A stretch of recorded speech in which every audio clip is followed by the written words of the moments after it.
déjà bien en place et les choses sur lesquelles on va essayer de travailler à nouveau. Et dans un second temps, comme je l'expliquais tout à l'heure à Pamela, je vais vous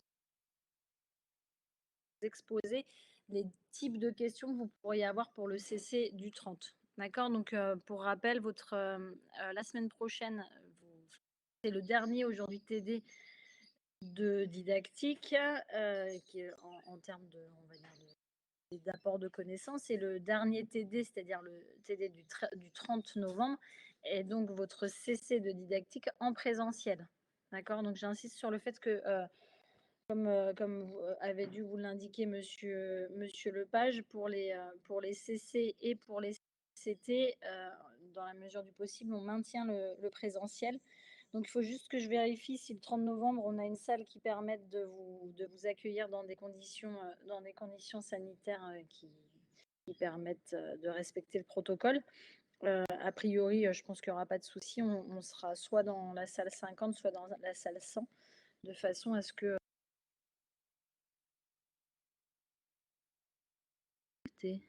Vous m'entendez? Est-ce que vous m'entendez? Oui, OK, super. Non, je sais pas, mon ordi m'a dit que j'étais déconnectée. Donc, le 30, vous avez sur ce créneau-là de 14h à 16h, je répète si ça a coupé. Donc, le 30 novembre, je vous le remettrai par un mail, de 14h à 16h, on a donc le CC2 de didactique en présentiel. Il y a juste la salle à repréciser. Il faut que je vérifie ça. Et donc, vous aurez un devoir sur table à faire de 2 heures qui portera sur ce que je vais vous expliquer. Ah, je parle pas assez fort. Alors, attendez. Est-ce que c'est mieux là? Est-ce que c'est mieux là?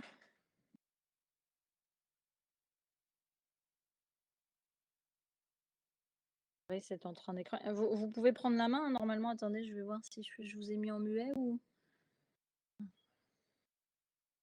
Normalement, vous pouvez parler vous aussi.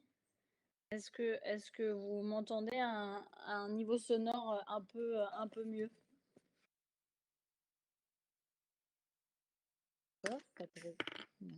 J'attends, comme je vois que Mathis et Brice sont en train de répondre, j'attends leur réponse pour continuer. C'est la même chose. Ok. J'essaye en changeant de casque si vous voulez bien. Peut-être que celui-là.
Je suis de retour.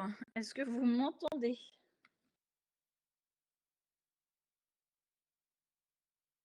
A priori, si vous répondez, c'est que oui. Donc, un peu comme d'habitude, hein, j'ai des soucis.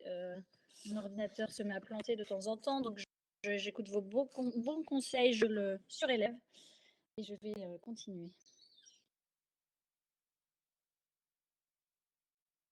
Donc, tout le monde m'entend? Ouais, parce que du coup, j'ai plus. Ok, super. Donc, j'étais en train de vous expliquer un petit peu ce que nous allions faire. Donc, revenir sur ce que vous m'aviez, l'ensemble des travaux que vous m'avez donnés concernant la présentation d'une situation.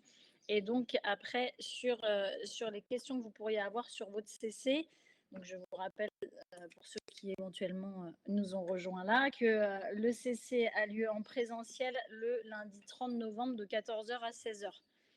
Donc ça, on se reverra. Je serais ravie de vous revoir pour de vrai. Le lundi 30 de 14h à 16h pour pouvoir faire le CC en présentiel.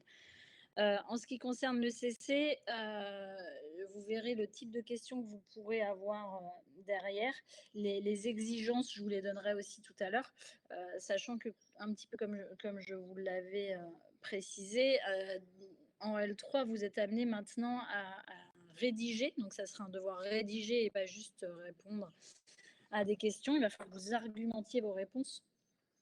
Et pour argumenter vos réponses, vous prendrez appui. On traitera tout à l'heure des exemples de questions, mais vous prendrez appui sur des exemples que vous auriez pu vivre dans votre stage ou que vous avez d'ores et déjà vécu. Voilà. Par rapport à ce que vous aviez à me faire la semaine dernière, et je vous le rappelle, hein, tous ces conseils-là, je vous invite à vraiment les mettre en place dans vos préparations de séance pour le stage. J'ai eu quand même pas mal de retours sur les situations, là, les exercices que je vous avais fait là en didactique, donc c'est bien. Comme quoi, des fois, il suffit de gueuler un coup sec et j'ai un peu de boulot, c'est très bien, même si c'est pas dans ma nature. N'hésitez pas, tout le monde ne l'a pas encore forcément fait. Alors, j'en ai reçu là tardivement, mais à m'envoyer ce que vous avez commencé à travailler pour votre rapport de stage aussi. Donc, on en reparlera demain, mais commencez à envoyer là où vous en êtes de façon à ce que je puisse vous faire des retours. En ce qui concerne ce que vous m'avez envoyé, donc pour la plupart, c'est vous avez compris ce que l'on met dans chacun des critères. J'entends par, je vous avais dit, objectif de leçon. Pour la plupart, vous me l'aviez tous détaillé. N'oubliez néanmoins pas que, comme je vous l'avais déjà expliqué, un objectif, un objectif de leçon, c'est quelle transformation vous voulez apporter à vos élèves durant la leçon. Donc, quel est ce fameux pas en avant que vous aimeriez qu'ils fassent, qu'est-ce qu'ils doivent acquérir de supplémentaire par rapport aux séances d'avant. Donc, quand je vous mets, n'oubliez pas que c'est une transformation, c'est dans votre formulation, on doit vraiment voir que cette leçon, ça va être le moment de nouvelles acquisitions, de nouvelles acquisitions que vos élèves vont avoir à faire pendant la leçon. Objectif de situation pour la plupart. Alors, je ne sais pas si vous avez fait attention, excusez-moi, je rebondis. Normalement, tous ceux qui m'avaient envoyé sur la plateforme e-cursus, je vous ai fait un retour sur vos travaux dans les commentaires. Et tous ceux qui m'avaient envoyé leurs travaux par mail, je leur ai fait un retour par mail. Ceux qui avaient fait les deux, en général, j'ai privilégié e-cursus. Parce que c'était plus facile et j'étais déjà sur la plateforme. Donc, si vous n'avez pas pris le temps d'aller vérifier vos devoirs, allez voir ce que je vous ai mis en termes de commentaires, dans la mesure où les corrections que j'ai pu vous apporter, c'est pour faire en sorte que vos présentations soient meilleures. Donc, c'est dans un but formateur pour vous améliorer. D'accord, je ne vous ai pas mis de notes, l'objet n'était pas là. C'est un travail qui avait pour objectif d'essayer de voir ce qui était déjà bien en place et ce qui n'était pas en place. Clara, j'ai vu que tu es en train d'écrire, je continue et je te répondrai après. Pardon. Donc, l'objectif de situation, le but pour la plupart, c'était OK. On fait un petit récap. L'objectif, je vous rappelle que c'est ce que vous visez, vous, le prof, qu'est-ce qu'il vise dans cette situation, d'accord? Et le but d'une situation, c'est le but que je vais donner pour la tâche à l'élève. J'ai mis OK, donc normalement, pour la plupart, il n'y avait pas de souci de confusion. Les critères de réussite, pour la plupart, vous avez compris, ce sont des critères de réussite qui vous permettent de voir si la tâche. Ouais, je vais donner un exemple en box de critères de réussite, Nathan. Non. De but. Alors, ah, je suis désolée, Clara, tu me l'as envoyé il y a longtemps. Je vais revérifier dans mes mails, Clara, et je te ferai un retour. D'objectifs de leçon. Alors, je réponds donc à Nathan, un exemple d'objectif de leçon. Alors, un objectif, je vous l'ai dit, c'était il y a une semaine. Ok, d'accord. Je vérifie, Clara, je suis désolée, c'est peut-être passé à l'as, d'accord, mais je te fais un retour sans problème. Un objectif de leçon, comme je vous disais, il faut que ça soit une transformation, un pas en avant, bref, quelque chose de supplémentaire par rapport à ce qu'auraient pu voir vos élèves auparavant. Un exemple en boxe française, ça pourrait être faire en sorte que mes élèves soient capables d'enchaîner deux touches sur deux lignes différentes. D'accord. C'est-à-dire que si je me suis aperçue à la séance d'avant que mes élèves savent agir en une touche de façon contrôlée, précise, à distance, etc., je peux, la leçon d'après, leur proposer maintenant d'essayer d'enchaîner deux touches pour toucher, pour gagner en efficacité, puisque par exemple, la logique interne de la boxe française, c'est de toucher plus de fois que je n'ai été touchée. Donc, en faisant en sorte de multiplier le nombre de touches et éventuellement le nombre de lignes, ça va favoriser l'efficacité. Je ne sais pas si du coup c'est clair, ça pourrait être en handball par exemple, favoriser la conservation du ballon. Si on s'est aperçu que la séance d'avant, mes élèves, quand ils étaient attaquants, donc porteurs de ballon, il y avait beaucoup de pertes de balles. En gym, je vais te répondre après, Nathan. Si je m'étais aperçu que j'ai eu beaucoup de pertes de balles, il va falloir que j'identifie pourquoi il y a des pertes de balles. Est-ce que c'est parce que le porteur de ballon effectue mal des passes? Est-ce que c'est parce qu'il conserve le ballon alors qu'il est pressé par une défense? Est-ce que c'est parce qu'il dribble et qu'il ne sait pas dribbler? Donc, votre objectif, il va être en rapport avec les observations que vous avez pu faire les semaines passées. En gym, j'ai envie de dire, ça dépend un petit peu de l'objectif de votre séquence. Hein. Mais en gym, ça peut être des objectifs qui tournent. C'est un peu de la même façon. Si pendant un certain temps, vous avez travaillé sur des éléments isolés, exemple, roulade avant, parce qu'avec là, ce que j'ai, ils n'ont aucune motricité, les pauvres. Alors, ils ne peuvent pas avoir aucune motricité, ça, Nathan, je ne suis pas d'accord. Il y a forcément des choses sur lesquelles tu pourras jouer. Maintenant, ils n'ont pas la motricité peut-être que tu attends, mais le déjà là, tu vas pouvoir t'appuyer dessus. En gymnastique, ça va dépendre c'est bien, j'ai les séances qui arrivent au fur et à mesure. Je vois, c'est là qui m'envoie quelque chose. Yann, c'est bien, ça vous fait réagir. Donc, en gymnastique, ça va dépendre de ce que vous attendez sur la fin du cycle. Si, par exemple, en évaluation, vous voulez évaluer un enchaînement d'actions, au fur et à mesure des leçons, il va falloir les emmener vers ça. C'est-à-dire que favoriser le fait qu'ils sachent déjà faire des éléments isolés. Par exemple, je sais faire un ATR, je sais faire une roulade avant. Maintenant, comment je vais relier mon ATR avec ma roulade avant ou ma roulade avant avec un ATR? Donc, inclure au fur et à mesure peut-être des éléments de liaison.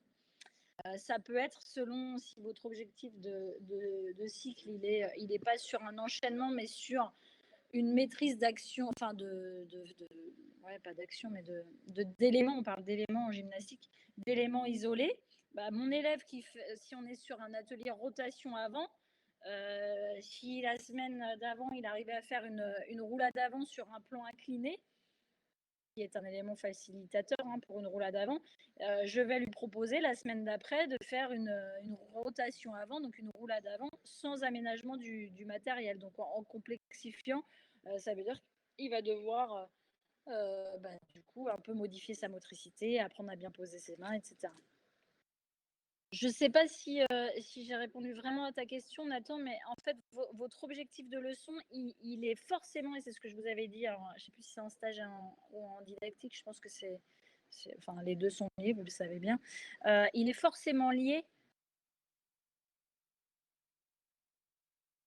à vos. Excusez-moi, c'est M. Sarien qui m'appelle. Il est forcément lié à votre objectif de séquence. Donc, où vous voulez, comment vous les évaluez à la fin de votre cycle, est forcément lié à votre ce que vous avez pu observer la semaine dernière sur vos élèves. T'aimes bien la sonnerie, ça détend, oui, ou pas. Des fois, c'est un peu stressant. Hein. Alors, il y a plusieurs ateliers en place, donc l'élève est confronté aux plusieurs niveaux de roulade en une séance. Alors, peut-être pas confronté à plusieurs niveaux de roulade, mais l'objectif, c'est de passer du niveau 1, j'imagine, tout au long du cycle, jusqu'au entre les niveau 4, Nathan. Donc, effectivement, l'objectif là pour vous de la leçon, si vous travaillez sur des ateliers par élément, c'est faire en sorte au fur et à mesure des séances qu'ils soient qu'ils soient capables d'aller vers un élément entre guillemets mais mieux coté quoi. Pour vous donner un exemple toujours sur la rotation avant, de la roulade avant sur un plan incliné jusqu'au salto avant. Voilà, après au niveau des objectifs de leçon, sur la gymnastique, c'est particulier. Soit vous allez vous baser sur si vous êtes sur des éléments. C'est bon, Nathan, tu veux que je développe davantage ou ça te parle? Comme tu as mis OK, je vais considérer que ça te parle. Du coup, donc critères de réussite. OK, super, merci. Critères de réussite et variables. La plupart, vous les utilisez à bon escient. Et ce qui était intéressant dans ce que vous proposiez, c'est que les critères de réussite, là, étaient vraiment en rapport avec votre but et l'objectif de situation. Donc ça, c'est plutôt bien puisque je vous rappelle, et vous le voyez quand vous êtes en stage, que les critères de réussite, c'est ce qui va vous permettre, vous, de valider que le but est bien atteint et donc l'objectif atteint. Et ça va surtout donner des repères à vos élèves. Donc c'est bien de les avoir en tête et de savoir bien les formuler parce que c'est ce qui va aussi vous permettre de remédier. D'accord? Dans les variables, là, vous vous souvenez, j'avais mis variable remédiation. C'est d'essayer d'anticiper quand je construis ma situation, entre guillemets, une simplification et une complexification. Une simplification pour éventuellement mes élèves là, qui n'ont pas réussi la tâche, sur quoi je peux simplifier, donc sur différentes variables. Hein. Si je reprends un exemple en savate box française, je peux peut-être simplifier en diminuant le nombre de coups, en restant sur des trajectoires équivalentes ou sur des lignes, sur les mêmes lignes. Je peux complexifier en rajoutant une touche ou en rajoutant une touche sur une autre ligne. Donc, les variables de complexification ou de simplification, elles sont liées à ce que vous mettez en place dans votre situation. Ça peut être l'espace, le temps, le nombre de joueurs, le nombre de touches, etc. Mais ça, là-dessus, je ne vais vraiment pas revenir là-dessus parce que vous avez tous capté. Là où je vais revenir de façon plus précise, Nathan, j'ai vu que tu m'écris. Hein, normalement, j'ai branché votre. Vous êtes plein en sourdine, donc si vous voulez intervenir de façon orale, vous pouvez. D'accord. Mais voilà. Là où j'aimerais qu'on passe un peu plus de temps, parce que c'est ce qui pêche, les choses sur lesquelles vous avez le plus de mal, ce sont les critères de réalisation. D'accord. Critères de réalisation, je vous rappelle que c'est toutes les actions à réaliser que l'élève doit réaliser pour réussir la tâche. Pour la plupart, c'est ce que je vous ai mis là, ils ne sont pas assez précis et trop génériques. Générique, ça veut dire que vous décrivez en gros ce qu'il doit faire, mais ça manque de détails. J'ai dit en majoritaire, il y en a pour qui c'était très bien, et d'ailleurs quand c'est bien, je vous l'ai mis en commentaire. Mais l'idée là, c'est que vous compreniez vraiment ce que j'attends de vous. Donc ne me posez pas des questions si du coup je vous ai mis que c'était pas mal. Hein. Donc ces critères, ils doivent détailler toutes les actions que vos élèves ont à réaliser pour atteindre le but. c'est bête, j'aurais dû mettre des exemples de vos travaux.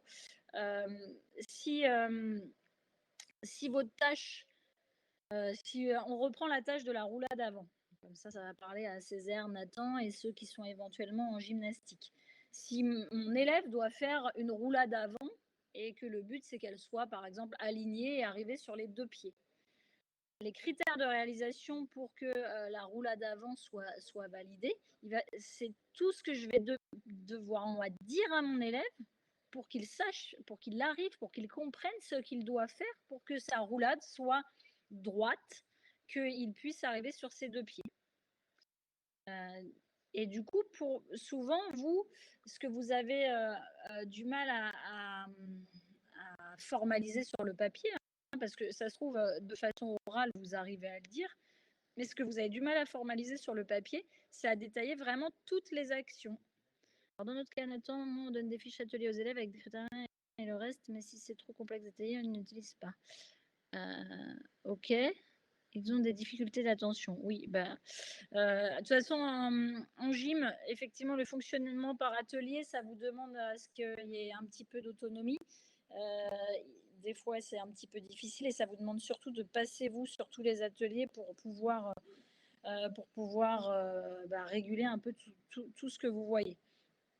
Si on reprend mon exemple de la roulade, là, pour vous aider à avoir en tête les critères de réalisation, enfin, pas à les avoir en tête, mais à les formaliser, essayez de prendre l'action dans son, dans son espace-temps, entre guillemets, c'est-à-dire du début de l'action à la fin, et il va falloir détailler tout ça. Donc, du début de l'action à la fin, ça veut dire à partir du moment où il est en appui, justement, sur ses appuis pédestres, il va devoir fléchir les jambes, poser ses mains largeur à peu près d'épaule, les mains bien à plat, etc. Rentrer la tête, arrondir les épaules, hein, etc. Pousser sur les jambes, faire en sorte d'essayer au maximum de rouler droit en groupant au maximum le corps, grouper genoux à la poitrine. Bref, c'est l'ensemble vraiment des actions que l'élève doit faire pour que sa roulade soit droite. Pour la plupart, ça manque encore de précision. Alors, ça manque de précision pour diverses raisons, même si je tiens quand même à vous féliciter dans la mesure où j'ai poussé un gros coup de gueule. Hein, un coup de gueule d'ailleurs, même pas à l'oral, j'ai même pas pu le faire à cause de la pluie, mais par écrit, chose que je ne voulais pas faire parce que j'aime bien m'exprimer quand j'ai quelque chose à dire, mais je vous ai demandé de travailler et je m'aperçois que dans les propositions que vous m'avez envoyées, on voit que vous avez travaillé les activités. C'est bien, c'est de toute façon le minimum syndical et vous devez vraiment continuer à travailler les activités. C'est ce qui va vous permettre justement d'être le plus précis possible. D'accord. Je reprends un autre exemple. Je crois que c'est, alors c'est pas pour pointer du doigt ce qui est bien ou pas bien, de mémoire, Océane, dans sa proposition de situation, elle voulait travailler l'alignement en natation. L'alignement permet à l'élève après d'avoir un meilleur alignement pour après se propulser de façon plus efficace. Les critères de réalisation, c'est tout ce qu'elle va devoir dire à ses élèves pour qu'ils sachent qu'ils sont bien alignés. Un élève de sixième, alors je sais plus, je crois que c'est des sixièmes, mais un élève de sixième, c'est vachement dur pour lui, surtout dans un milieu dans lequel il n'a pas l'habitude, de savoir s'il est aligné ou pas. Donc il va falloir lui donner des repères très précis. Des repères, pour le coup, là, tactiles, kinesthésiques, informationnels, qui doivent apparaître. Comment je sais que je suis bien alignée, surtout quand je suis là dans un équilibre horizontal, alors que je n'ai pas l'habitude d'être à l'horizontale, à part quand on dort. Hein, on est bien d'accord. Mais quand on dort, forcément, on ne cherche pas à être le plus aligné possible, hein, on cherche plutôt à se reposer. Donc là, si on reprend l'exemple de l'alignement en natation, il va falloir que vous soyez capable de donner des repères très précis à l'élève pour qu'il comprenne ce que c'est qu'être aligné. Être aligné, c'est peut-être avoir ses bras de chaque côté de la tête, ses oreilles attendez, parce que je ne parle pas dans l'ordre. Sentir, par exemple, si je suis en alignement type situation où j'apprends à mon élève à être en situation, vous savez, de fusée, là où j'ai les bras tendus vers l'avant, etc. Donc, Gilliane, je te réponds après, hein, d'accord? Je dois sentir que mes bras sont le long de mes oreilles, tendus à la surface de l'eau, d'accord? Que ma tête est dans l'axe de mes bras et donc dans l'axe de mon déplacement, que mon regard, puisque normalement ils doivent apprendre à ouvrir les yeux dans l'eau, que mon regard est sur le sol ou alors j'allais dire au plafond, ou alors vers le ciel si je suis en position dorsale. Mais il va falloir vraiment que vous donniez des repères plus précis à vos élèves pour qu'ils comprennent vraiment ce qu'on attend d'eux. Je ne sais pas si mes exemples sont parlants. Je lis vos, vos remarques et puis n'hésitez pas à me dire si vous avez compris ou pas compris justement ce que j'attends de vous. Alors Gilliane, s'il y a des fiches explicatives pour chaque exo en muscu, on est obligé de leur mettre dans nos critères de réalisation parce que c'est long à écrire. Effectivement, c'est long à écrire, Gilliane, et tu as raison. Néanmoins, il faut qu'il y ait un moment donné, surtout par exemple, c'est vrai que ça me fait rebondir sur d'autres critères. Sur la muscu, c'est ce que je vous ai mis, Gilliane et Pamela, je crois. Et peut-être aussi Mathilde, je sais plus, Mathilde, je sais qu'elle est en crossfit, donc je sais plus si j'en ai parlé ou pas, mais il y a des éléments incontournables. Et selon les activités, vous ne pouvez pas passer à côté de ces critères-là. Parce que la respiration, le positionnement, ce sont des fondamentaux de l'activité. Donc, c'est un petit peu comme la sécu en CO où justement choisir le meilleur déplacement en course d'orientation. Il faut que vous puissiez donner des repères aux élèves là-dessus. Alors, peut-être pas les détailler toutes sur chaque situation, mais il faut que dans ta fiche de séance, on aide ces éléments-là. Je n'en doute pas un instant que vous le dites, et j'espère que vous le dites en stage, mais il faut quand même que ces éléments-là apparaissent. Je lis la remarque de Nathan. Tu peux aussi identifier les critères d'organisation propres à la parade. Oui, alors Nathan, sur ta situation, de mémoire, tu m'avais mis justement une parade. Si tu me mets qu'il y a une parade à un observateur, bah, il faut que tu me dises ce qu'ils ont à faire. Il faut que le gamin, il sache comment il part. Il faut que le gamin, il sache ce qu'il a observé. Parce que ça fait partie. Si tu mets quelqu'un à la parade et quelqu'un à l'observation, c'est que derrière, il va y avoir un apprentissage, un but. Et donc, tu dois aussi détailler les critères de réalisation du rôle. Il y en a qui est en athlée aussi. En athlée, s'il y a un chronométreur ou un observateur, on doit savoir et vous devez dire au gamin quand est-ce qu'il chronomètre, à partir de quel moment il enclenche le chrono, à partir de quel moment il arrête le chrono, quelle indication il donne à son coureur, etc. Donc si vous mettez des rôles sociaux, c'est très intéressant. Ça n'a pas pour vocation uniquement d'utiliser les élèves sur le côté à leur donner une tâche. Ça a aussi une valeur d'apprentissage. Et donc, il faut que vous ayez des critères de réalisation sur la parade, sur l'observation, sur le chronométreur, sur le juge, sur l'arbitre, etc. César, comment les élèves ont du mal à comprendre le mot gainer? Ouais. Alors, quand vous avez du mal à traduire en langage élève, un langage un peu scientifique, etc. Qu'est-ce que vous... Voilà, il a expliqué, le prof César, en mode d'employer des mots plus simples. Comment vous pouvez faire pour trouver des mots langage élève? Vous pouvez parler, hein, je vous rappelle. Parce que je suis toute seule à parler derrière mon ordi. Donc, comment on peut faire? Quels sont les moyens qui permettent objets similaires? Oui. Hein, on cherche déjà des synonymes. Ah, vous n'avez pas de micro, mais César, d'accord. Donc, je cherche des synonymes, je cherche des images, des métaphores. Gainer, le mot gainer pour des petits, tu leur dis, mais t'es contracté tout dur, comme t'es pas un spaghetti, t'es pas un spaghetti cuit, t'es un spaghetti qui est pas encore allé dans la casserole dans l'eau chaude. Ça va leur parler. Il faut que vous trouviez des mots, effectivement, en langage élève ou des images ou alors une démonstration. Sur les fiches qu'on aura à remettre dans le dossier de stage, oui, mais sur les fiches des élèves, on mettra des mots simples. Tout à fait, Nathan, vous pouvez mettre des mots simples, mais même dans votre dossier de stage, vous pouvez mettre des mots simples. D'accord? Allez pas me mettre je suis contracté comme un spaghetti. D'accord? Mais moi, je sais ce que veut dire gainer. Sur ta fiche, toi, tu marques gainer, mais effectivement, quand tu vas le dire à tes élèves, tu vas pas forcément utiliser le mot gainer parce qu'ils vont peut-être pas comprendre.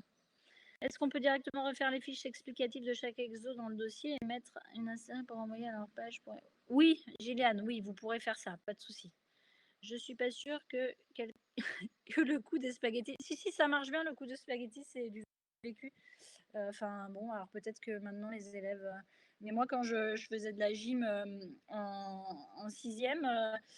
Enfin, au collège, pour qu'ils comprennent gainer, je donnais plusieurs images et l'image du spaghetti, ça fonctionnait. Vous avez peut-être d'autres métaphores à leur donner, mais voilà, sur l'usage des mots, vous avez, et c'est de la didactique, hein.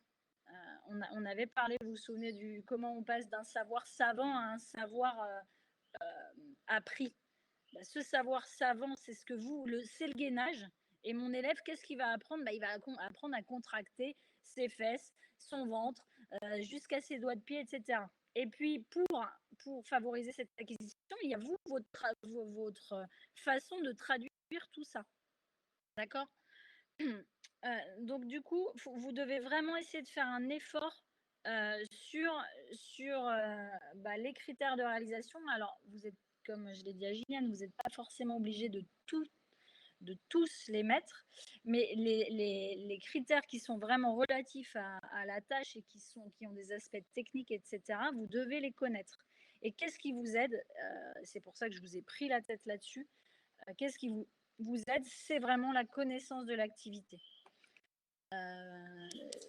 Pour donner un exemple, et ne soyez pas vexés, les étudiants pour lesquels je vais donner l'exemple, mais si vous êtes en sauvetage et que vous n'êtes pas capable de dire à vos élèves comment on porte un mannequin, c'est compliqué, quoi. Ça va être très compliqué parce que, en plus, en sauvetage, c'est quand même une activité qui peut être dangereuse. Et deux, vos gamins, naturellement, ils peut-être pas le porter forcément correctement. Or, un mannequin qui rempli d'eau pèse 80 kg, si je le porte pas bien, ça va être difficile. Néanmoins, effectivement, si on n'a pas bossé l'activité, on ne sait pas comment on porte le mannequin, mais si vous avez bossé l'activité, vous devez avoir des indicateurs qui vous permettent de savoir comment on porte le mannequin. Alors pour ça, hein, pour bosser les activités, vous faites appel à vos expériences, les quelques cours que vous avez pu avoir dans les années passées. Et surtout, je vous avais dit, hein, peut-être travailler par groupe en fonction de vos spé. Et puis maintenant, vous avez une mine d'or d'informations sur Internet. Il y a des vidéos quand vous ne savez pas. Je vous l'accorde, hein, si j'ai jamais fait de sauvetage, c'est compliqué. Si j'ai jamais fait de muscu, c'est compliqué de savoir comment on fait tel mouvement, etc. Maintenant, sur Internet, vous avez plein de choses qui sont super bien faites, qui vous expliquent. Mais ça demande du travail. Donc là, par rapport aux critères de réalisation, là, je voulais vous faire un petit... que vous participiez. Bon, alors j'ai ma main là qui est... J'arrive pas à changer. Bon. Sur la diapo d'après, en fait, je voulais vous faire un petit exercice à partir d'une APSA complémentaire que vous avez eue. Vous m'entendez toujours? Ou je suis bloquée, en fait? Allô, allô? Je parle toute seule. J'ai l'impression que je suis bloquée. Ah mais oui, tout à fait. En fait, j'ai parlé dans le vide depuis tout à l'heure. Ah, putain, c'est pas vrai. Allô? Sérieux, putain. Oh là là.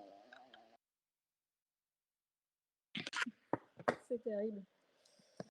On vous entend, madame. Ah, merci, Nathan. Vous m'avez entendu jurer, etc. C'est pas bien. J'en suis désolée. Mais je ne comprends pas pourquoi mon écran ne fonctionne plus. J'ai pourtant surélevé mon ordinateur, hein, et de façon à ce que je l'entends qui chauffe. Mais ouais, c'est bloqué pour moi. Est-ce que vous êtes toujours sur la diapo 2? Parce qu'en fait, je ne peux pas voir ce que vous m'écrivez. J'ai mon écran bloqué. Donc, si quelqu'un pouvait soit parler, soit m'envoyer un message écrit. Je vais essayer de relancer mon bazar.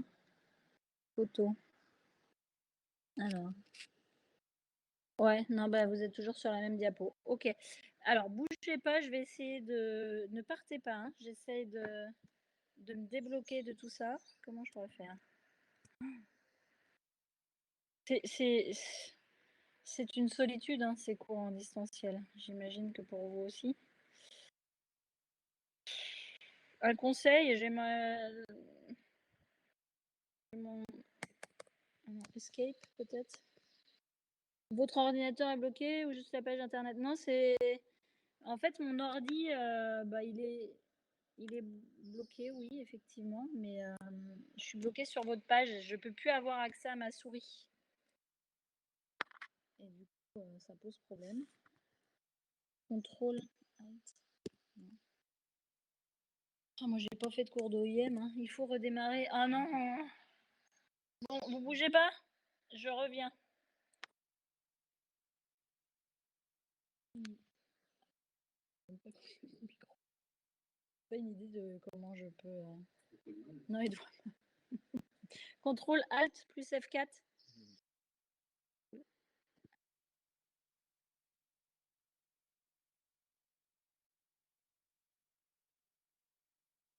Je suis bloquée, je voudrais, changer de diapo, mais tu vois, j'ai plus de souris.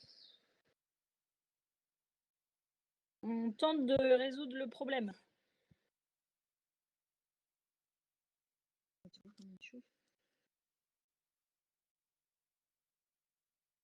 Non, mais je peux rien faire.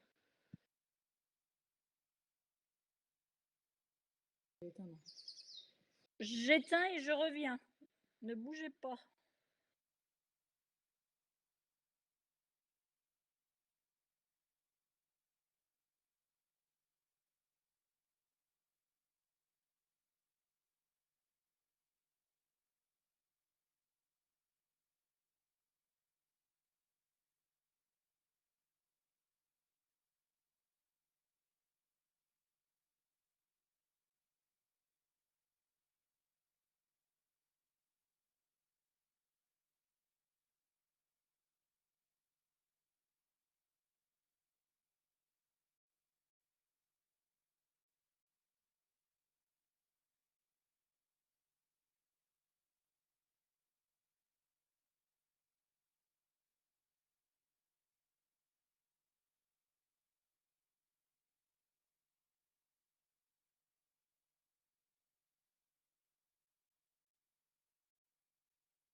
Me voilà de retour. Est-ce que vous m'entendez? Oui, attention, tout est enregistré, j'ai juré. C'est pas bien, vous avez raison. Tant pis, hein. Si le président entend ça, j'aurai un blâme. Je pense. Ok, super, vous m'entendez. Je suis désolée, mais ouais, mon ordi il est allumé depuis ce matin 7 heures et donc à mon avis il commence à fatiguer. Dans le rapport de stage, il faut tout mettre ou juste les séances que l'on a pris en main. Alors Nathan, on verra ça demain, mais n'oubliez pas que le rapport de stage dans lequel vous faites apparaître les séances, c'est au 2e semestre. Mais c'est bien de poser la question. Normalement, on en reparlera surtout au 2e semestre. Mais l'idée, c'est qu'on ait un minimum de séances pour qu'on voit l'ensemble d'un cycle. Donc, je vous donnerai plus de détails quand on parlera du rapport de stage du semestre 2. Mais pour qu'on puisse voir une certaine progression, si vous n'avez pas pris les premières séances, il faudra mettre au moins un résumé des objectifs et de ce que vos élèves ont travaillé. Voilà pour répondre à la question de Nathan. Alors du coup, est-ce que je peux à nouveau... Bon, bref, du coup, ça ne... Action. Voilà. C'est moi bon. Ah oui, alors pourquoi je n'arrive pas à faire tourner cette diapo? Excusez-moi, hein, Oula. Bon, bah, en fait, ça ne m'aide pas. Oh là là. Ce qui est bizarre, c'est que j'ai l'impression que j'ai même pas la main sur mon diapo à moi. Cette histoire. Devenir présentateur. Alors, ce qui m'embête un petit peu, c'est que du coup, si vous n'avez pas le diapo, vous n'allez pas. Alors, attendez, hein, je cherche. Ah, c'est bon. J'y suis. On y arrive. Donc, diapo 3. Là, je vous donnais un petit exercice. Alors, le but, c'est qu'on ne prenne pas 3 quarts d'heure pour le faire.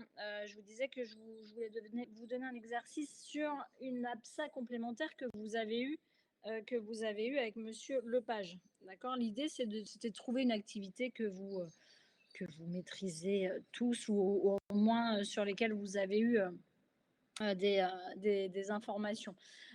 Donc, je vous ai demandé la tâche. Je vous ai demandé en fait là d'essayer de me détailler des critères de réalisation pour la tâche suivante. APSA, tennis de table. But, faire durer l'échange. Dispositif en coopération, une balle pour 2. Temps d'échange 2 minutes. Comptez le nombre d'échanges. Vous allez essayer de me trouver les critères de réalisation que vous allez devoir dire à vos élèves pour qu'ils arrivent à faire durer l'échange. Donc là, vous pouvez prendre la parole. Pour ceux qui ont un micro, hein, d'accord. Vous pouvez le faire par chat, oui, en live, en direct, oui, on travaille comme si c'était un vrai TD, les amis. Non, maintenant, en vrac, d'accord. Donc, vous pouvez écrire. Pour détailler les critères de réalisation, je vous ai dit que vous pouvez le faire de façon chronologique. Qu'est-ce que doit faire l'élève avant de tout taper la balle, quand il va taper la balle, après avoir tapé la balle, etc. Ça va vous aider à essayer de trouver un maximum de critères de réalisation. Donc, c'est à vous. En vrac, rapide, ça doit être du tac au tac. Il y en a qui font tennis de table en stage? Je crois, non. Faciliter le jeu à son partenaire en frappant la balle de son côté le plus fort. Ok, ça c'est déjà pas mal. C'est un petit peu en langage un peu trop didactisé, mais effectivement, on a une idée qui est intéressante, c'est faciliter le jeu, donc faire une balle facile, une balle favorable sur le côté du point fort de mon partenaire. Avant ça, du coup, qu'est-ce qu'il va falloir déterminer? Qu'est-ce qu'il va falloir que l'élève il sache? Si je rebondis sur la remarque de Césaire là, et après vous me donnez d'autres critères de réalisation. Engager le match.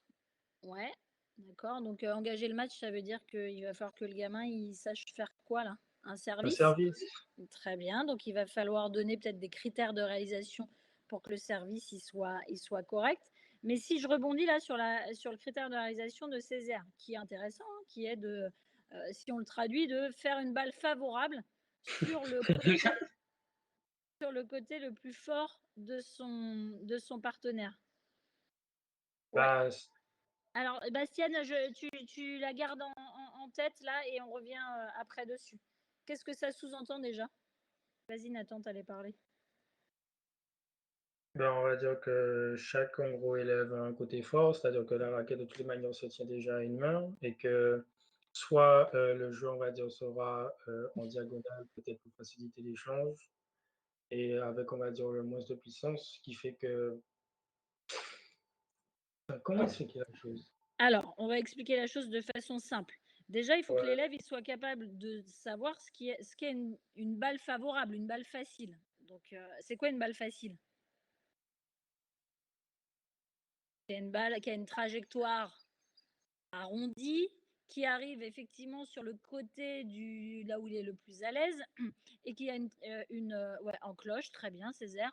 Donc une trajectoire arrondie en cloche et qui est relativement lente. D'accord?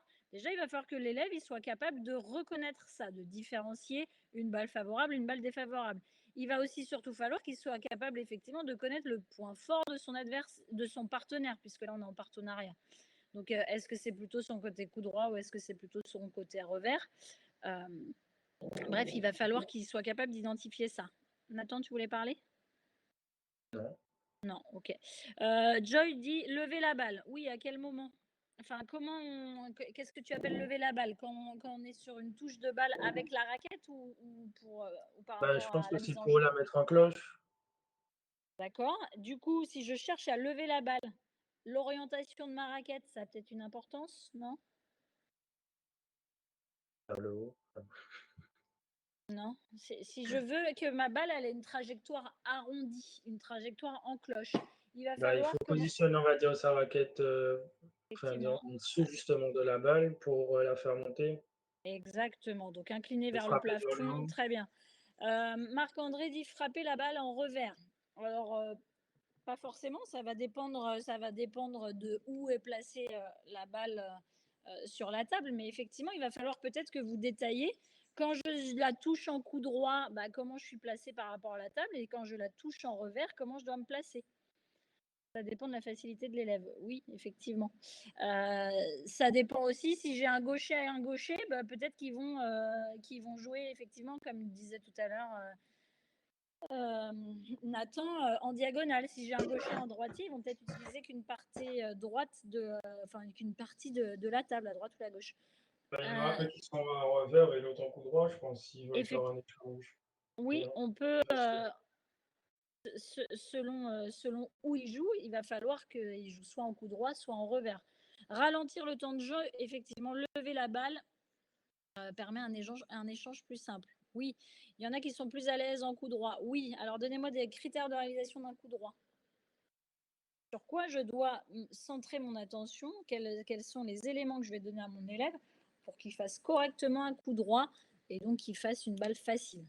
Quels sont les éléments sur lesquels je dois faire attention?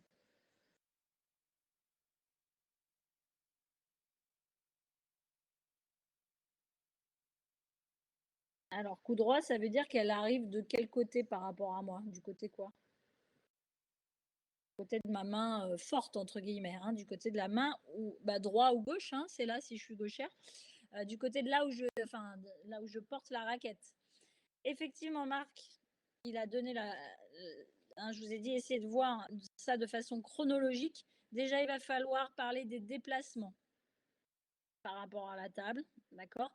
Et après, du placement des appuis par rapport à la table et par rapport au coup que vous devez faire. Ok, donc avant d'envisager comment je vais tenir ma raquette, etc., il y a déjà comment l'élève doit se déplacer pour être bien placé en fonction du coup qu'il va faire. Comment sont placés ses appuis au sol? Donc ses pieds, ils sont placés comment par rapport à la table? Est-ce qu'il est collé à la table? Est-ce qu'il est un peu écarté? D'accord. Et après, effectivement, il va y avoir la position du corps par rapport au bras qui tient la raquette. Donc ouverture ou fermeture du bras selon s'il fait un coup droit ou un revers. Donc orientation des épaules, etc. Donc vous voyez, il y a plein de choses auxquelles vous devez penser, en plus de l'aspect un petit peu cognitif, j'ai envie de dire. Hein. L'aspect cognitif, c'est pour les élèves là, d'être capable de savoir reconnaître mon point fort, mon point faible, etc., pour la placer au bon endroit. il y a les éléments informationnels, mais il y a aussi vraiment des éléments techniques. Donc, dans les critères de réalisation pardon, là, qu'on aura à donner, il y en a une multitude. On n'a même pas parlé des critères de réalisation relatifs à la prise d'information. Quand est-ce que je dois, enfin, à partir de, à quel moment là l'élève il doit prendre de l'information? On est, Bah, il faut mettre que l'opposant, en gros, frappe la balle vers lui, ouais, c'est-à-dire que dès que l'autre touche la balle. Et c'est pas une fois qu'elle est sur ma table que je prends de l'information. Et ça, c'est pareil dans tous les sports d'anticipation coïncidence, c'est que dans le volet, sport. volet, bad, tennis, tennis de table, etc. L'information, elle se prend dès le début de l'action. Donc ça veut dire que dans les critères de réalisation, eh ben, il faut que je sois concentré sur la position de mon partenaire, sur comment il tape la balle et que je regarde la trajectoire de la balle. Ça, c'est les premiers éléments. Après, effectivement, il va y avoir le déplacement, le placement. Voilà, il doit identifier la trajectoire de la balle, donc juste après la frappe du partenaire. J'ai envie de dire même, Césaire, pendant, Voilà. pendant vraiment la frappe du partenaire. D'accord. Et si on devait de façon chronologique, de façon chronologique, la terminer sur les critères de réalisation, la dernière étape, c'est quoi en fait? Prise d'information, déplacement, placement, orientation du corps, orientation de la raquette. Donc plutôt du coup Prise en main de la raquette, quel coup donner? Excuse-moi, j'ai pas entendu Nathan. Je vous dis, en fait, la prise en main de la raquette, quel coup donner, en fait, à la fin, pour redonner la balle? Ouais, exactement. Donc une fois que que la balle arrive sur ma demi-table, bah, il va falloir que je m'organise pour pouvoir la renvoyer de façon favorable aussi à mon partenaire. Trajectoire puissance. Marc, développe ce que tu entends par trajectoire puissance. Est-ce que justement, là, par rapport au but de la tâche, on va favoriser, on va favoriser des coups puissants? Non, justement, le but, c'est l'échange, du coup, de ralentir le plus possible le jeu pour laisser Ouais, justement les joueurs, en gros, progresser. très bien. Et une parenthèse, ce type de situation, d'après vous, ça sert à quoi? C'est complètement contraire à l'activité, on est bien d'accord. Puisque en tennis de table, le but, c'est de rompre l'échange le plus facile, le plus vite possible, le plus efficacement possible. Améliorer la prise d'information. Ouais, améliorer la prise d'information. Alors, à quel niveau on peut trouver quand est-ce que je peux trouver ce genre de situation en tennis de table? À quel moment d'une séance et puis à quel niveau d'élève? Débutant, initié, débrouillé? Eh ben, Bah, plutôt peut-être, je dirais, intermédiaire, quand ils ont, on va dire, de base et qui par la suite, on va dire, on va amener l'élève à ne pas juste faire des échanges, mais savoir peut-être quand attaquer, mettre de la puissance en fonction de la balle qui vient sur nous. Effectivement, en fait, la réponse, elle est multiple. C'est-à-dire que ce type de situation, on peut l'avoir, comme vient de dire Marc là, sur des élèves même débutants, pour augmenter les temps d'échange parce qu'ils sont limités. Qu'est-ce que ça leur permet? Ça leur permet de répéter un geste dans une situation de coopération et donc sans pression adverse, donc d'apprendre à placer correctement ces gestes, d'accord, au niveau débutant.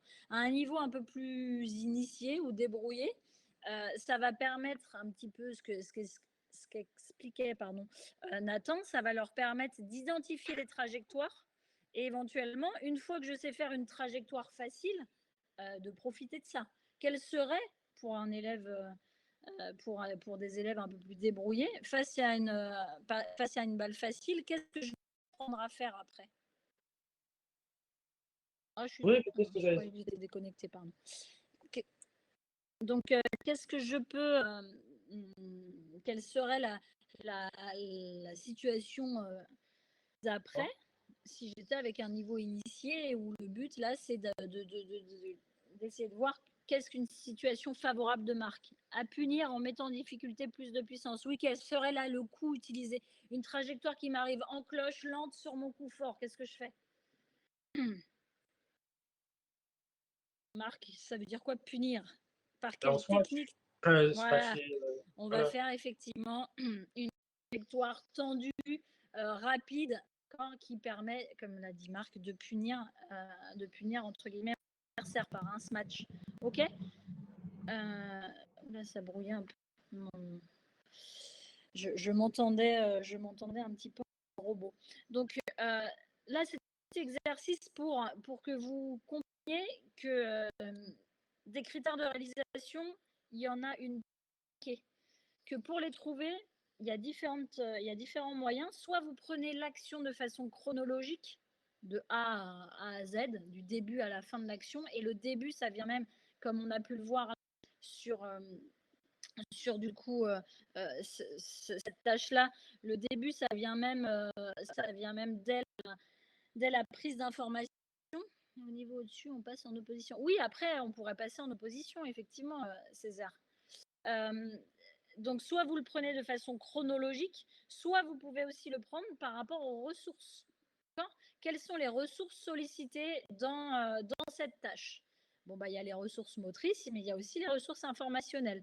Donc, j'essaie de trouver des moyens pour vous de façon à ce que vous arriviez à ne pas passer au-delà, à côté, pardon, de l'essentiel de ce qu'il y a à dire dans les critères de réalisation. Effectivement, Marc, donc ressources bioméca, informationnelles, motrices, etc. D'accord. Donc tout ça, c'est ce qui va vous guider pour pas oublier l'essentiel. Et dans ces critères de réalisation, je te réponds après, Césaire, dans ces critères de réalisation, vous aurez, comme je vous disais, vous n'avez peut-être pas besoin de tout mettre. Vous allez cibler peut-être en fonction de ce que vous avez l'habitude de voir chez vos élèves. Alors, où on trouve une variable pour conserver la coopération? Oui, sur ce type de tâche-là, en général, c'est ce qu'on fait en échauffement, etc. D'accord. Ça pourrait être, on commence par faire le maximum d'échanges, et puis quand j'ai une situation favorable, je demande à l'un des deux d'accélérer la balle. D'accord. Donc après, Césaire, dans la progressivité de vos situations, ça va être, c'est ce que tu vois, je n'avais pas lu la remarque de Nathan, mais ça va effectivement dépendre de où ils en sont là dans la tâche que tu viens de mettre en place. Est-ce qu'effectivement ils ont réussi, et dans ces cas-là, on complexifie ou on simplifie, ou est-ce qu'il faut encore travailler davantage? Ok. Est-ce que c'est un peu plus clair sur ce que sont des critères de réalisation et sur ce que j'attends de vous quand du coup je vous demande de me dire clairement ce que sont des critères de réalisation dans une tâche?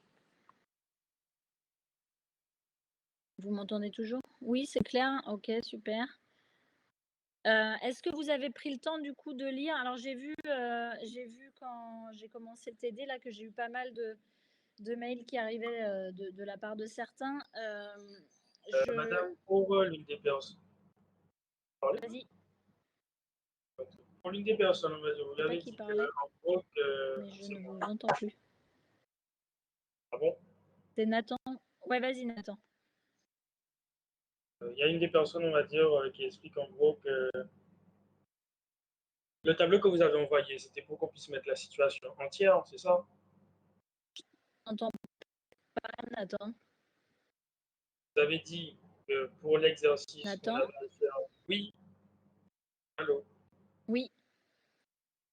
la situation de la dernière fois, en fait. Oui, oui, je t'entends.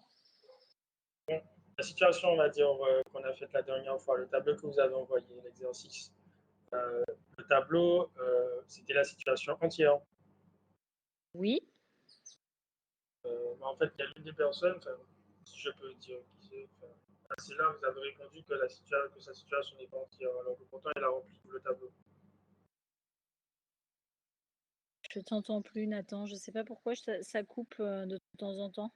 Donc j'ai entendu, il y a eu des personnes, mais j'ai pas entendu la suite. Est-ce que tu peux effectivement l'écrire? Alors, C'est mieux le là? but. Oui, vas-y là. Il dit que l'une des personnes, en gros, a rempli le tableau que vous avez envoyé, qui est censé représenter toute la situation à faire, mais qu'apparemment, c'est pas complet. Enfin, c'est pas que c'est pas complet, c'est que on dirait que c'est pas la situation entière. Du coup, la personne est dans l'incompréhension.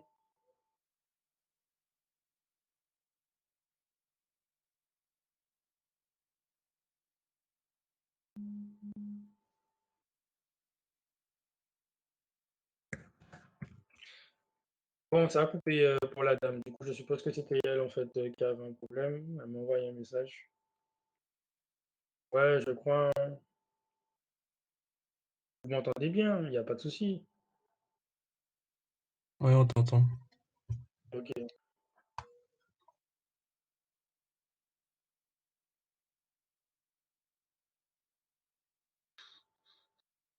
Oh, Ouais, voilà. je suis là. Madame, c'est là va Vous, marqué, pour vous, vous pouvez vous cotiser effectivement, hein. Non, je plaisante. Excuse-moi Nathan, ça coupe. Ça coupe, donc je n'ai pas entendu, en fait, en gros, poursuivez le cours et c'est là va marquer, on va dire, ce que vous lui avez envoyé par message et par la suite, vous allez répondre, en fait. Du parce OK, que sinon pas de souci, pas de problème. Du coup, enfin, est-ce que pour vous, les critères de réalisation sont un petit peu plus clairs? Je vous rappelle que pour moi, c'est important que vous quand vous travaillez votre situation, enfin votre séance, c'est comme je l'ai dit à Gilliane, c'est pas la peine forcément de tout mettre, mais vous devez les avoir en tête. Donc ça vous demande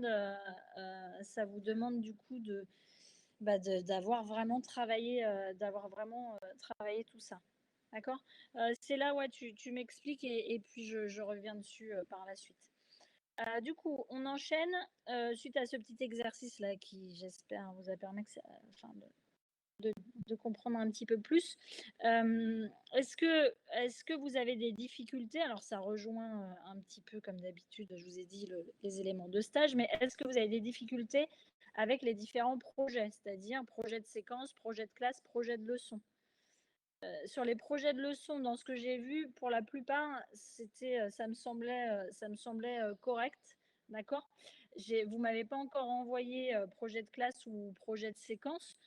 Le projet de séquence, je vous rappelle que vous n'avez pas à le mettre sur le, j'en reparlerai demain, hein, mais sur votre dossier du premier semestre. Néanmoins, vous aurez à le remettre pour le dossier du deuxième semestre. Donc, essayez d'y penser. Le projet de classe, néanmoins, c'est quelque chose qui doit apparaître dans votre dossier au premier semestre. Donc, est-ce que ça, ce sont des choses sur lesquelles vous voulez que je refasse un point ou c'est à peu près clair, même si on pourra en reparler aussi demain. Mais est-ce que vous arrivez à avoir une certaine cohérence entre tout ça? Alors, comme vous êtes en train d'écrire, j'enchaîne avec la diapo qui suit. Alors, vas-y, Ayane. Tu peux. Ouais, t'as pas de micro, Ayane? Je te laisse écrire. Alors, un petit point sur projet de classe, peut-être. Ok. Si vous avez des difficultés là, notez-les. Et de toute façon, on en reparlera demain. Si c'est sur le projet de classe, on en reparlera du coup demain. Et peut-être que là, sur les questions que je vous ai mis là pour le révision CC didactique, ça va peut-être vous aider enfin, quand on va tenter de répondre à certaines questions, ça va peut-être vous permettre de trouver des idées. Vous avez indiqué que le tableau correspond à la situation. Or, j'ai rempli l'intégralité du tableau. Il m'a dit qu'il manque la situation. Alors, j'ai plus mémoire. C'est là parce que j'ai dû corriger à peu près, ce qui est très bien, ce qui manquait un certain sérieux de votre part de 25, je pense, 25 exercices. Est-ce que tu pourras me laisser le temps de vérifier, de t'apporter une réponse perso du coup? Je vois. Tu me l'avais mis sur Ecursus ou par mail? Tu me dis juste si c'est sur Ecursus ou par mail. De mémoire, c'était sur Ecursus. Ok, bah, je revérifie ça et puis je te réponds en perso, soit par mail, soit sur Ecursus. Donc, pour les projets là, si vous avez vraiment des problèmes, notez-moi des questions pour demain, de façon à ce qu'on les aborde demain pour que ça soit plus clair pour vous. Là, je vous ai mis, je vous ai mis plein de questions qui ont été abordées pendant mes TD de didactique et qui, du coup, qui pourraient tomber le jour du CC didactique. D'accord? C'est des questions qui ne sont pas compliquées, mais ça vous demande ça demande, comme je vous l'ai dit, un certain nombre, enfin, une certaine réflexion, une argumentation, c'est-à-dire que vous allez devoir répondre à ces questions, mais en argumentant vos réponses, d'accord? Et pas en répondant oui, blanc, rouge, noir, mais sans détailler vos réponses, d'accord? Donc, vous allez voir que il y a, il y a différentes diapos là. En fait, j'ai repris ce qu'on a vu en TD. Le premier TD, il portait sur un peu le traitement didactique de l'APSA et le projet de séquence. Ensuite, on a vu notamment tout ce qui était projet de classe, je crois. Ensuite, projet de leçon et projet de situation. Enfin, les conceptions de situation. D'accord. Donc, j'ai essayé de formaliser sous forme de questions justement, des thématiques qu'on a abordées et sur lesquelles vous devez avoir du coup des réponses. Alors, j'anticipe sur vos questions. Ce sont des exemples de questions, c'est-à-dire que vous allez voir, je sais plus, il y a encore 5 diapos, je crois, 4 ou 5 diapos. Donc, je sais pas, il y a peut-être une vingtaine de. Tu n'as pas compris la deuxième question, mais on va les voir ensemble, Joy, d'accord? Donc, il y a une vingtaine de questions. L'idée, c'est que les questions que vous aurez en didactique, elles porteront sur ces thématiques-là. D'accord? Il pourra y avoir à nouveau ces questions-là. D'accord? Ce que j'attends de vous le jour du CC didactique, donc si vous avez 2 heures pour les traiter, en gros, il y aura maximum 5 questions. Donc, max 5 questions. Nathan, tu as quelque chose à dire? Tu avais branché ton micro. Donc, 5 questions qui porteront sur ces thèmes-là. OK? Et qui devront être argumentées et justifiées. OK? Donc là, on va les lire ensemble. Enfin, je vais les lire. Et l'idée, ce n'est pas forcément d'y répondre aujourd'hui. Mais moi, je vous invite quand même, vous avez 15 jours d'ici le TD, d'ici le CC, pardon. Bah, du coup, vous, de répondre à ces questions de votre côté, parce que de toute façon, ça tournera autour de ça. Si on sait répondre correctement aux 20 questions, on aura forcément une bonne note, non? Césaire, j'ai envie de te dire, bah oui, si tu sais y répondre de façon argumentée, cohérente et pertinente, oui, vous aurez une bonne note. Alors, donc là, c'est des questions qui traitent justement du traitement didactique de l'activité. Quelle est la logique interne de l'APSA support de votre stage? Ouais, tu vas travailler hard, bah, tu as bien intérêt. Quelle est la logique interne de l'APSA support de votre stage? Qu'est-ce que je vous demande là? Je vous demande de m'expliquer avec vos mots à vous ou en vous appuyant sur des auteurs sur vraiment, en gros, c'est quoi l'essence même de l'APSA support de votre stage? Pourquoi c'est quelque chose que vous devez savoir? Parce que c'est ce qui doit vraiment transpirer tout au long de vos séances. Si je reprends comme d'habitude un exemple sur la boxe française, la logique interne, c'est un sport de combat, de percussion, dont le but est de toucher avec le devant des poings et toutes les surfaces des pieds selon des cibles, etc. Mais c'est surtout un sport de combat de percussion qui a comme logique de toucher sans se faire toucher. Cette logique-là, si moi je ne la connais pas, eh bien je risque de passer à côté de l'essentiel quand je vais proposer mes séances. Du coup, je pense que vous devriez tous connaître sur le bout des doigts la logique interne de votre APSA. Alors, je ne vous demande pas une logique interne d'un auteur particulier. Je vous demande, et je vous l'avais demandé alors que vous deviez, sur un des premiers TD didactiques, là, travailler sur justement l'activité, je vous demande de réfléchir à ce qu'est pour vous les traits, hein, je vous rappelle, logique interne, c'est les traits pertinents de l'activité, l'essence de l'activité. Sauvetage, c'est quoi l'essence de l'activité sauvetage? Muscu, c'est quoi la logique interne? Natation, c'est quoi la logique interne? Athlétisme, si vous êtes en course de relais, quelle est la logique interne? D'accord? Donc, avec vos mots à vous, mais qui ciblent vraiment l'essence, les traits pertinents de l'activité.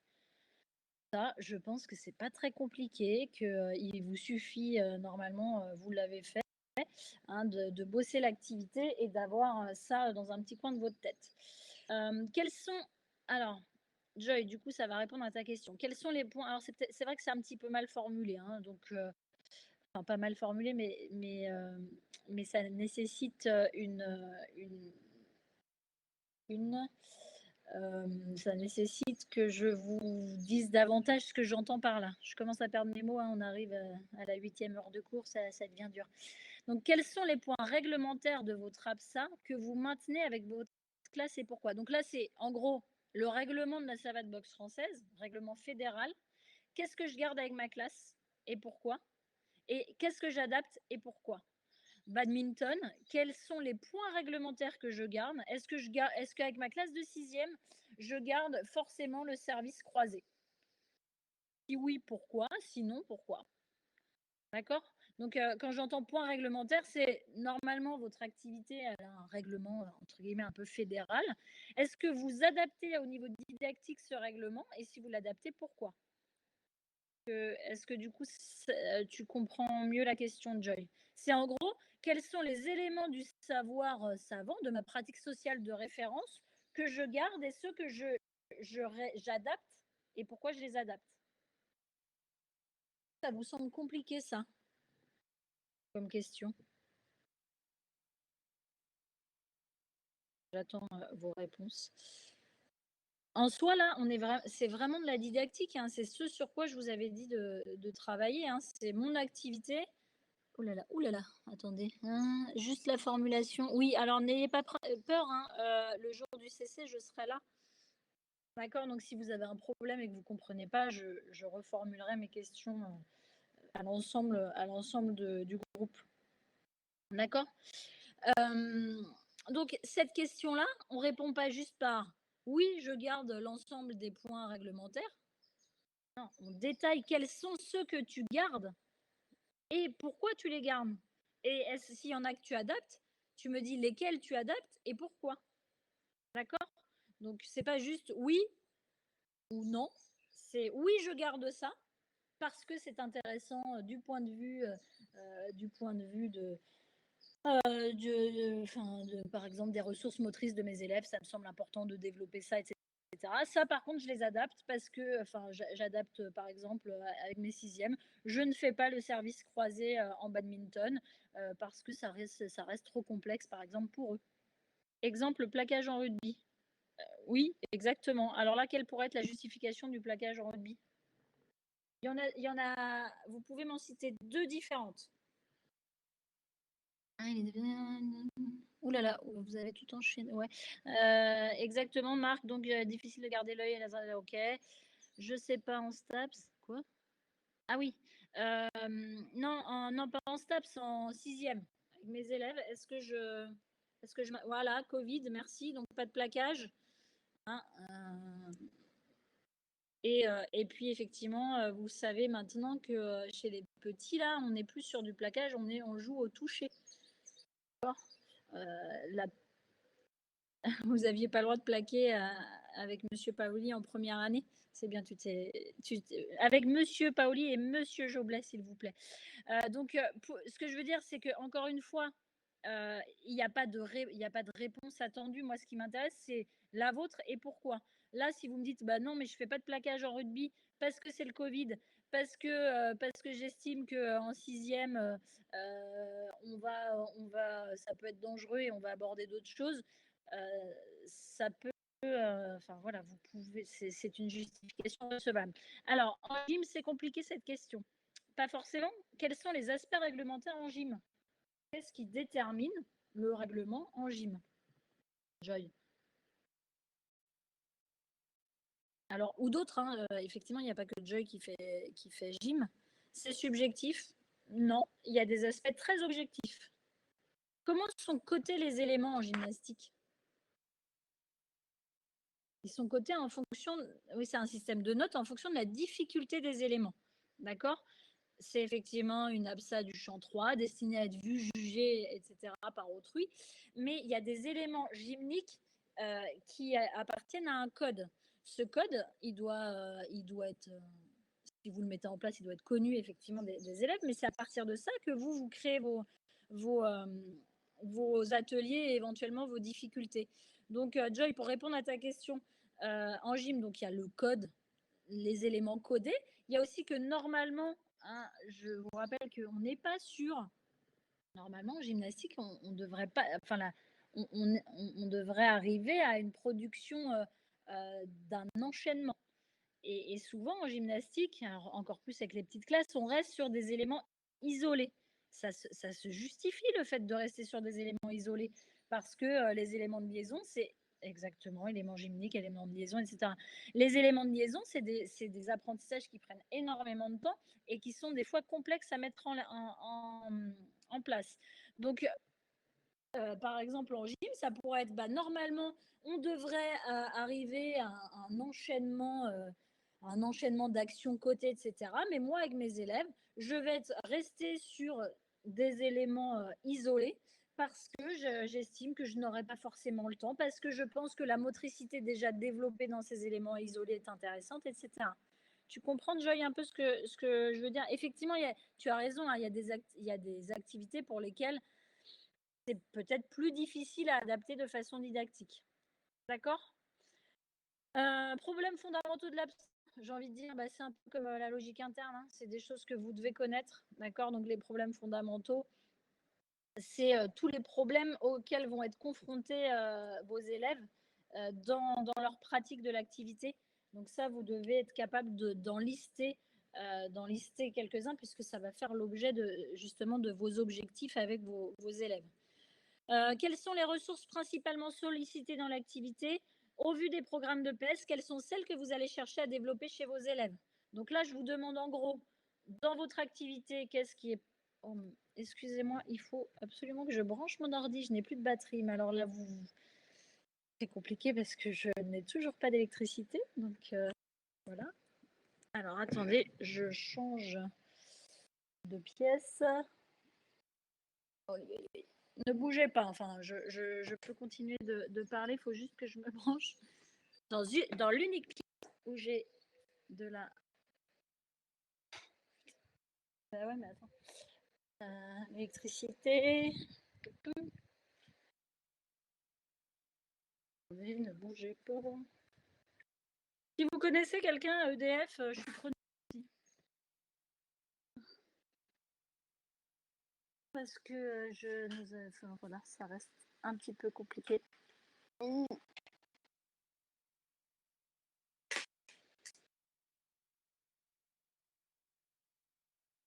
Coupé avant l'heure. Normalement. Le soleil. Ouais. Bah écoutez, c'est pareil, si vous connaissez quelqu'un qui me propose une installation solaire à moindre coût, je suis partante, il n'y a pas de souci. Ça fait 3 semaines que j'ai pas d'électricité. Donc voilà. Donc ressources principalement sollicitées, vous devez être capable d'identifier. Vous devez être capable, non, ça n'aura pas d'influence sur vos notes. De quoi? Le fait que je n'ai pas d'électricité, Ayane? Je te laisse répondre et j'enchaîne. Donc les ressources sollicitées dans l'APSA, c'est pareil, ça ne va pas chercher loin, vous devez les connaître.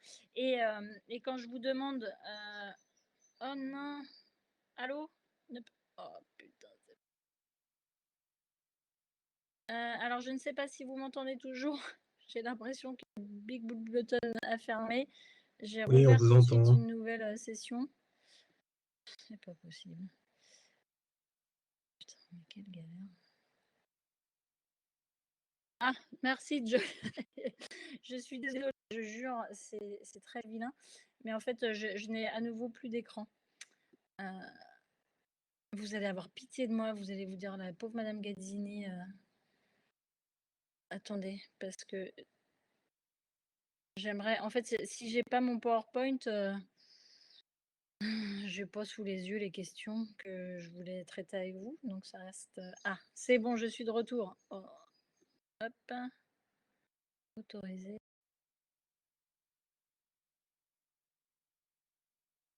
Voilà. Je suis désolée, ça repart. Donc ça, ce sont des choses que vous devez forcément connaître. Si on vous met tous 10, ça va faire un peu ça. Ouais, c'est vrai. Non, mais je préférerais avoir l'électricité qu'un...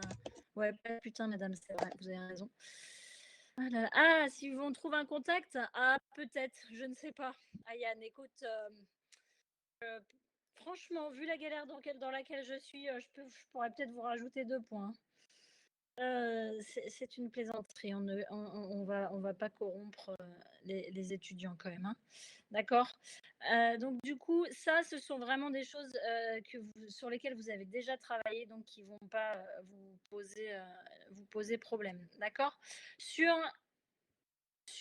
le rapport avec les programmes, ça vous demande en gros de faire le lien entre les ressources sollicitées et celles que vous allez choisir par rapport notamment aux attendus de fin de cycle sur les programmes de PS. Donc, je vous demande de savoir quelles sont les orientations que donnent les programmes dans votre activité. D'accord? Je change d'avis, on mise où? Bon, alors par rapport au projet d'établissement, alors ça pourrait être une question. Oui, tout à fait, Césaire, ça pourrait être une question. Ceci dit, par rapport aux ressources, peut-être pas projet d'établissement, peut-être projet d'EPS, d'accord? La même question pourrait être valable, avec, ce que vient de dire Césaire, hein. Quelles sont les ressources principalement sollicitées dans l'APSA? Au vu de votre projet d'EPS, est-ce qu'il y en a que vous aimeriez solliciter davantage, enfin, plus que d'autres? D'accord? L'idée, c'est vraiment que vous soyez capable de répondre et que vous soyez capable de justifier. Et donc là, moi, j'ai pas de, enfin, comme je vous disais, j'ai pas de réponse. La réponse, c'est la vôtre et surtout votre façon de la justifier. Euh, alors, voilà pour le type de questions qu'on pourra avoir par rapport au traitement didactique. Là, je vous ai mis des questions qu'on pourrait avoir par rapport justement au projet de séquence. Donc toujours pareil, ça reprend des éléments qu'on a abordés en TD. À partir de quels éléments faites-vous vos choix dans les AFC? Je vous rappelle que AFC, c'est attendu de fin de cycle pour, en collège ou attendu de fin de lycée si vous étiez en lycée, d'accord? Donc à partir de quels éléments faites-vous vos choix dans les AFC? Là, je vous demande en gros comment vous allez, à partir de quoi vous allez choisir ce que vous voulez travailler vraiment avec vos élèves dans la séquence. Donc je vous laisse, vous souvenir, il y a différents axes là de justification, hein. Il y a effectivement les textes, il y a l'APSA, il y a le projet d'EPS, le projet d'établissement, les élèves et cetera. D'accord? Donc tout ça, c'est des axes de réponse et je pourrais éventuellement vous demander un exemple. Comment prenez-vous en considération les objectifs poursuivis dans votre établissement? Donc projet de séquence, dans le projet de séquence, comment vous, à quel niveau et comment vous vous organisez pour vous appuyer sur les objectifs poursuivis dans votre établissement? Ça, c'est un type de question que je pourrais poser. Est-ce que vous en tenez compte? Est-ce que vous en tenez pas compte? Est-ce que vous tenez compte de tout? Est-ce que vous faites des choix en fonction de certaines choses? D'accord? Bah, sans doute de vos élèves, du contexte, des textes et cetera. Quelle serait la situation d'évaluation? Donc je vous rappelle que normalement, quand vous préparez justement un projet de séquence, vous devez être capable de dire comment vous allez évaluer. Donc une situation d'évaluation, c'est, dans quelle situation mes élèves vont être évalués? Un assaut libre de, d'une fois, 2 minutes avec un arbitre, un juge, et du coup 2 tireurs. Séquence, on est d'accord que c'est l'ensemble des séances d'une APSA? Oui, c'est ce qu'on appelait auparavant un cycle. Alors, ils nous changent les termes tous les 5, 6 ans. Donc, c'est un projet de cycle, un projet de séquence, c'est l'ensemble de toutes les séances, que tu as fait avec tes élèves de la première séance à la dernière. D'accord? Quelles sont les acquisitions que vous visez dans l'activité? C'est souvent simple, hein, vous les avez dans les programmes et en général, je vous demande de faire des choix. Soit en fonction de quoi vous les faites? Ben, en fonction du contexte, des textes officiels, de vos connaissances, de vos élèves et cetera.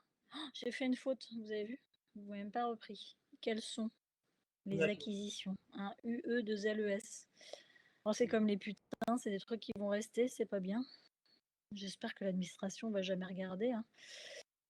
Donner des repères de progressivité ou les différents niveaux que vous pourriez observer chez vos élèves. Si vous regardez bien là, j'ai repris quasiment les critères qui sont dans un projet de séquence. Repères de progressivité, ça veut dire en gros les différents niveaux, bah oui, c'est ce que j'ai mis là, les différents niveaux que vous pourriez avoir de vos élèves dans l'activité. D'accord? il y a des parties sur lesquelles vous serez plus à l'aise et puis il y en a d'autres où vous serez sans doute peut-être moins à l'aise. C'est pour ça que je vous invite à reprendre là l'ensemble des questions et à retravailler, du coup dessus.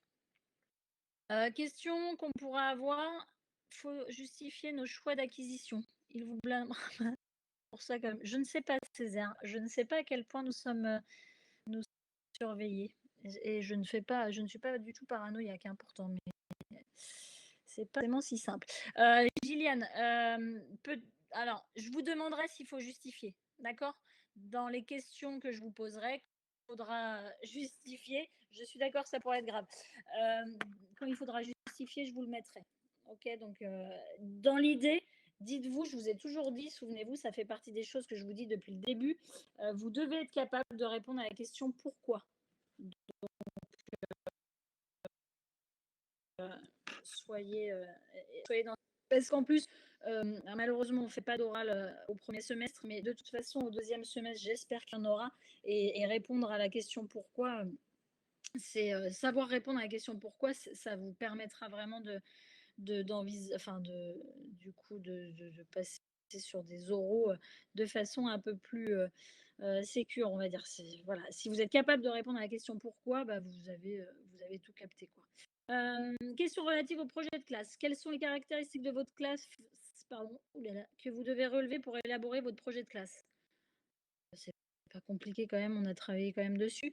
Qu'est-ce qui guide votre choix dans votre projet de formation pour votre classe? Alors ça, on va en reparler demain, d'accord? Parce que je veux que vous me donniez un petit peu là où vous en êtes dans vos projets de classe et de projets de formation. Donc ça permettra de faire un point et tout ça. Maxime, nos repères de progressivité doivent se baser sur nos observations, bien pas. Normalement, ils doivent se baser, j'ai envie de te dire, Maxime, au début sur les textes et après, vous les adaptez par rapport justement à vos observations.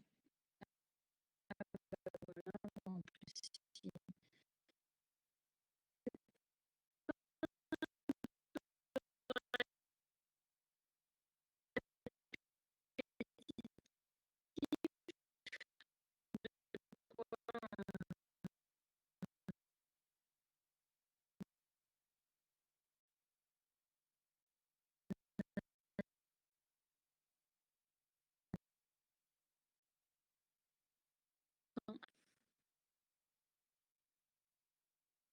Joy a l'air de m'entendre, que c'est le cas pour tout le monde.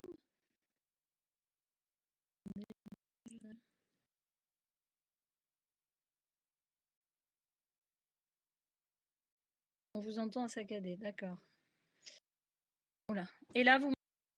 Ouais, c'est bon là maintenant. J'ai pas entendu la réponse que vous avez donnée à ma question. Bien. Alors, si vous m'entendez plus, je vais laisser passer sur mieux parler.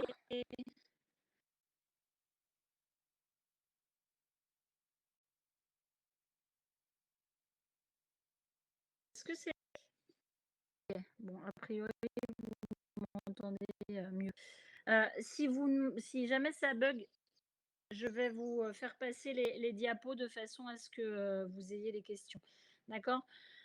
Donc, formulez un objectif à poursuivre tout au long de l'année avec votre classe, expliquez pourquoi ce choix et justifiez-le. Quelle démarche pédagogique souhaitez-vous mettre en place pour y parvenir? Donc, toutes ces questions-là, en plus, c'est quasiment ce que vous avez à travailler sur votre projet de classe et projet de formation. Donc, faux espoir, Césaire, courage, bientôt fini. Donc, c'est des choses que, comme je vous ai dit, ça va de pair avec le stage. Donc, si vous bossez sur les deux trucs, ça sera sans doute plus simple. Question par rapport. Attendez, j'attends que la diapo se présente. Ah.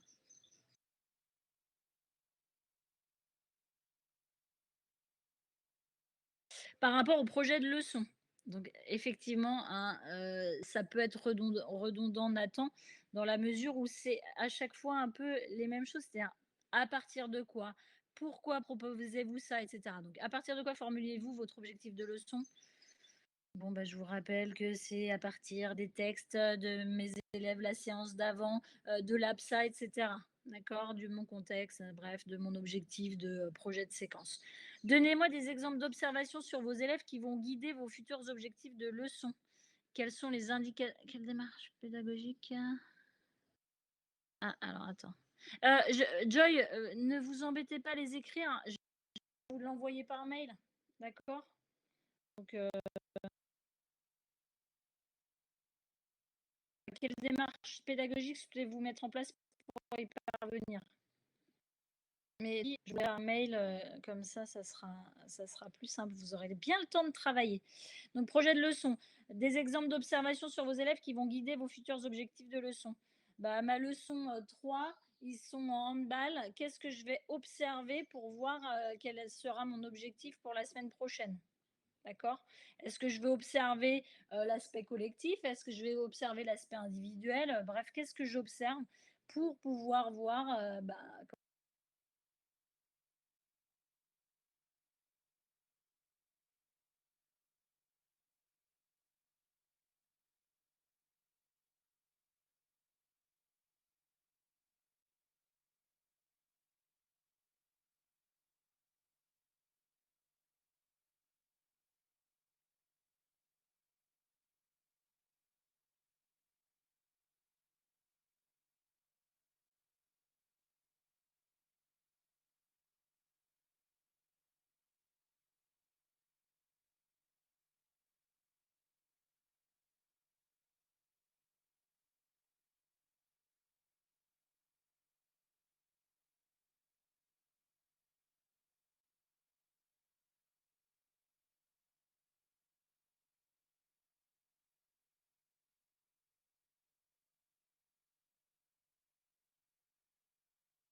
me revoilà.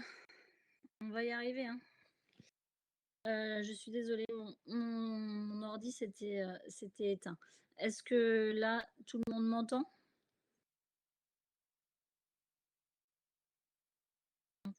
Super. Allez, on termine. Donc, rapidement, détaillez votre cadre de leçon en expliquant à quoi correspond chaque item. Donc, là, c'est très simple, ça reprend, tout ce qu'on a vu, aujourd'hui et la semaine dernière, d'accord? But, critères de réalisation, critères de réussite variables, et cetera. Vous devez être capable de me dire ce que c'est, chaque item. Quels sont les indispensables à relever lors de votre bilan de leçon permettant de concevoir la prochaine? On l'avait vu, lors du TD3, je crois, heu, voilà, où on indiquait quels étaient les éléments que vous deviez prendre en compte pour pouvoir, concevoir votre prochaine situation. Il y avait des éléments sur vous et des éléments sur vos élèves. D'accord? Dernière diapo et après je pense que, nous arrêterons là parce que nous commençons à être fatigués et visiblement mon ordi aussi. Question relative à la conception de situation, donc ça reprend tout ce qu'on a vu, lors du dernier TD et aujourd'hui. Quelle différence faites-vous entre un objectif de situation et son but? À quoi servent les critères de réalisation? Comment les formulez-vous? À quoi servent les critères de réussite? Quels sont les éléments à prendre en compte pour construire votre situation? Comment pouvez-vous faire évoluer une situation et en fonction de quoi allez-vous la faire évoluer? On peut imaginer que sur ces questions-là, je vous demande un exemple, d'accord? Ça, je ne vais pas passer 3 plombes dessus. On vient d'en reparler, pendant tout le TD et de toute façon, à mon avis, les questions qui porteront là-dessus, j'ose espérer qu'elles seront bien réussies parce que ce que vous m'aviez proposé, c'était, quand même relativement correct. Encore faut-il que vous retravailliez un petit peu vos critères de réalisation. D'accord? Je ne sais plus ce que j'avais mis dans la dernière diapo. Ça va être la surprise. Mais en gros, donc voilà le genre bah, voilà, c'est ce que je vous voilà le genre de questions que vous aurez. Donc les questions tourneront oh là là là là, j'étais fatiguée. Bon bref, seront du même ordre, mais il s'agira de justifier, d'argumenter et éventuellement enfin en donnant des exemples. Il va falloir soigner votre écriture, votre formulation, votre syntaxe, et cetera. Donc je vous invite à toutes les reprendre et à les travailler et à m'envoyer éventuellement si vous avez des problèmes de compréhension, sur certaines questions. Est-ce que vous avez des questions? J'ai vu que Bastiane était en train d'écrire.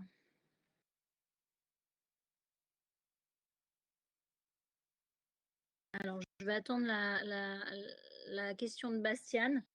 Je vais, non, je vais pas couper l'enregistrement parce que on est d'accord? Oui, moi c'est le CC2. Monsieur Marot vous a fait un CC1, d'accord? Moi c'est le CC2 et on fera la moyenne des 2 notes. Vous avez d'autres questions? Bastiane, Moi, je trouve toujours? que c'est assez répétitif, en fait. Nathan, tu voulais parler? Oui, je parle. Non. OK, super. Je peux clôturer la classe virtuelle? Non? Mort de rire? OK. Bien, si vous n'avez pas d'autres questions, je vous souhaite une bonne fin de journée et puis, on se voit, nous avons cours plutôt demain sous le même format. J'essaierai d'avoir un matériel, branché, et rechargé et cetera. D'accord? Bon courage et bonne fin de journée. Si vous avez des questions, n'hésitez pas par mail, voilà, à m'envoyer. J'ai vu que vous m'avez envoyé plein de séances. Je ne sais pas si j'aurai le temps de regarder tout ça ce soir parce que j'ai eu 8 heures de cours aujourd'hui et que je commence à fatiguer mais je regarderai ça. D'accord? Bonne fin de journée. Au revoir.